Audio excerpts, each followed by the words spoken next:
be a very home-cooked type thing. The sort of stuff that she just does anyway, that she's done a million times before. Well, it's not quite all home-cooked.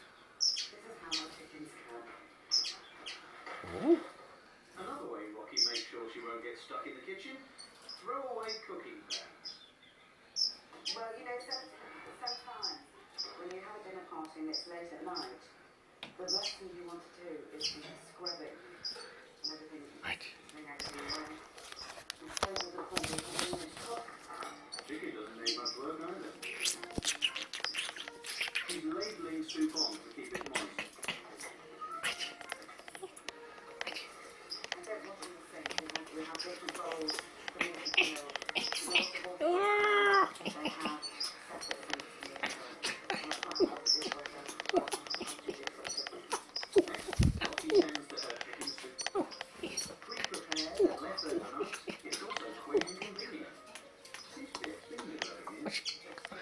Oh no, don't regurgitate. No, don't, darling. Don't, darling. Don't regurgitate. No, don't.